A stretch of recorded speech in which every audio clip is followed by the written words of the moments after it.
torturé. L'épisode commence lorsqu'on repart 6 mois plus tôt, pour montrer ce qui s'est passé la nuit du meurtre de Qalisha. Ce soir-là, Miller est venu lui rendre visite pour discuter de l'entreprise, et elle en a profité pour lui faire part des détournements de Theo dans la structure, mais il ne la croyait pas. Par la suite elle revient sur son viol et Miller s'excuse pour tout ce qui s'est passé sincèrement, puis elle décide de signer son accord de confidentialité avant de prendre du bon temps avec lui. Après son départ, Theo arrive pour discuter de toutes les informations qu'elle a, mais les deux se mettent à se disputer avant qu'ils ne partent. Pendant ce temps, Miller qui est dans la voiture vérifie que Qalisha a bien signé le document, mais à sa grande surprise il constate qu'elle ne l'a pas fait et repart en colère chez elle. Une fois arrivé, il pique une rage après les paroles rabaissantes de Qalisha, et lui plante un morceau de verre dans le cou, ce qui la tuera dans les minutes qui suivent. Par la suite on revient dans le présent, Jack s'est réuni avec Daniel, Rich et Crystal, et elle leur fait part du fait que Miller est le meurtrier de Qalisha, alors tous lui demandent comment elle sait. À cet instant, elle présente l'accord de confidentialité que Qalisha aurait signé d'après Miller, et un carton de condoléances que lui a signé. Tous constatent que les signatures sont identiques. Puis Jax s'en veut car elle pensait qu'il n'était non coupable, et qu'elle n'aurait pas pris ce dossier si elle savait, mais pour le moment elle doit se rendre au deuil de Paul. Pendant qu'elle y est, elle parle avec les filles de son inquiétude pour les enfants qui n'avaient jamais perdu quelqu'un de proche, et se met de côté avec Chanel pour s'excuser de son comportement de l'autre soir. Alors, Chanel lui pardonne et demande comment elle va, et vu le décès de Paul elle l'encourage à aller enfin dire à Lewis ce qui s'est passé avec Paul. Le soir venu, sa mère vient dormir chez Jax et pendant qu'elle discute et que sa mère défend Paul, Jax se met en colère et lui fait savoir qu'elle a été abusée et qu'elle ne l'a jamais considéré comme un père. Pour elle Paul était malade et sa mère n'a pas su la protéger de lui. En entendant ces paroles, sa mère se met en colère et estime qu'après le deuil qu'elle subit, elle n'a pas besoin d'entendre tous ces reproches sur Paul qui oui a fait les erreurs par le passé mais avait changé. Le lendemain matin, Jax décide de rencontrer Damon pour lui dire qu'elle ne peut pas continuer sa relation avec lui, et qu'elle souhaite sauver son couple avec Lewis, et Damon qui est dévasté, préfère s'en aller.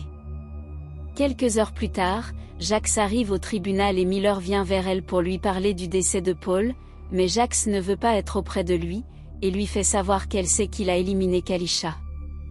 Miller est très surpris et se dirige perplexe vers la salle d'audience où le procureur présente sa plaidoirie aux membres du jury, et juste après lui, Jax prend la parole pour présenter au jury, sous les yeux de Fallon, que son client n'est pas coupable.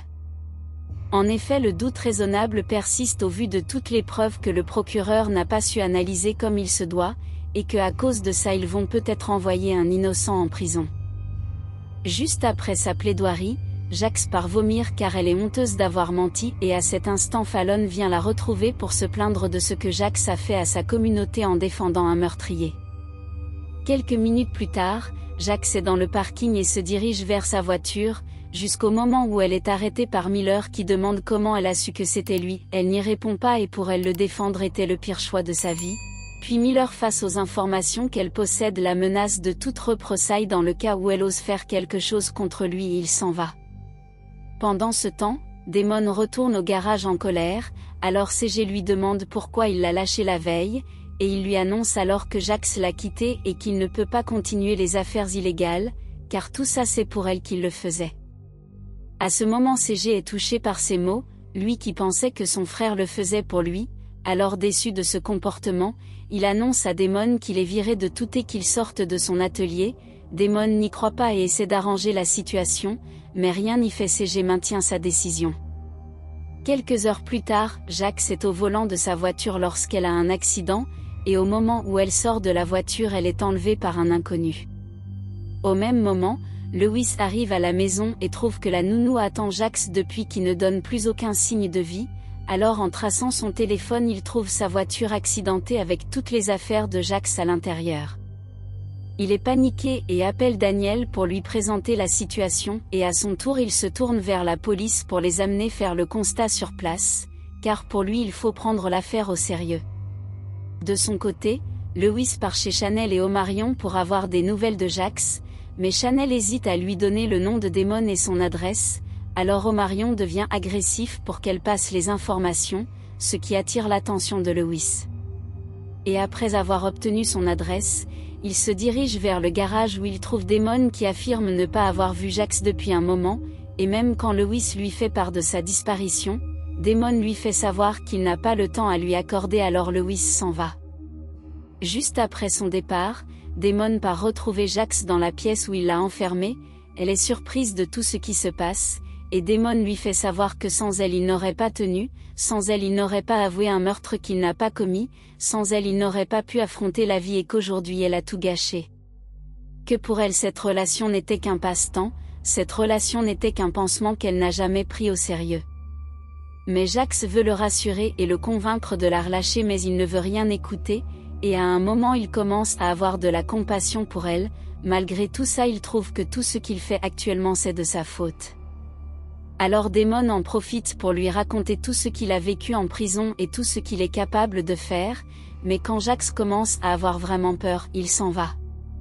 Au même instant, Lewis est au téléphone avec Daniel qui est sur les lieux de l'enlèvement et qui lui dit que depuis quelques heures il est devant le garage de Damon qui n'est pas sort, alors qu'il prétendait avoir un rendez-vous. Alors Daniel demande à la police d'aller jeter un œil à cet atelier. De son côté, Damon repart vers Jax, il regrette ce qu'il a fait car il aurait dû écouter son frère au lieu de tout sacrifier pour Jax qui ne l'aime pas, alors qu'il pensait qu'elle adorait les criminels. Alors Jax lui avoue qu'elle tient beaucoup à lui mais elle ne pouvait pas sacrifier son mariage pour une amourette. En entendant ces paroles, Damon est de plus en plus hors de lui et finit par entendre les bruits des voitures de police et il braque son arme sur Jax qui le supplie de ne pas l'éliminer, alors il lui explique qu'il ne pourra jamais lui faire du mal. Et quand il s'éloigne d'elle, il est touché par les paroles de Jax qui présente leur relation comme une amourette, lui qui pensait être une histoire sérieuse, et face à ça il décide de mettre fin à ses jours. Quelques minutes plus tard, la police débarque et fait sortir Jax de sa prison, et tout de suite après elle tombe dans les bras de Lewis sous les regards de Daniel et Crystal compte qu'elle soit saine et sauve. Par la suite Lewis la reconduit à la maison où elle va prendre une douche avant d'appeler sa mère pour la rassurer sur son état, alors sa mère en profite pour lui faire savoir qu'elle sera toujours là pour elle. Jax est contente et raccroche. Quelques minutes plus tard, elle est assise sur le fauteuil lorsque Lewis vient la rejoindre, et elle en profite pour lui raconter tout ce qui s'est passé avec Paul, et Lewis est en colère car il n'aurait jamais laissé ses enfants avec ce genre de personne, mais Jax arrive à le calmer. Par la suite, il vient auprès d'elle pour la consoler et est désolé qu'elle ait pu subir ce genre de choses, et surtout qu'elle ait porté ce fardeau toute seule depuis tout ce temps sans le lui dire, et à cet instant elle demande à Lewis s'il serait prêt à sauver leur couple. Il n'est pas sûr mais elle arrive à le convaincre d'aller de l'avant ensemble et de tout reconstruire. Après leur discussion, Lewis propose de rester auprès d'elle cette nuit et est prêt à dormir sur le canapé, mais Jax n'est pas d'accord et trouve qu'ils devraient dormir dans le lit ensemble, ce qu'il accepte. Le lendemain matin, Jax se réveille en sursaut et constate les appels en absence de Miller et Crystal qui lui annoncent que le jury a rendu son verdict, et avant son départ Lewis lui souhaite bonne chance. Une fois au tribunal, le jury commence à lire le verdict et déclare Miller non coupable.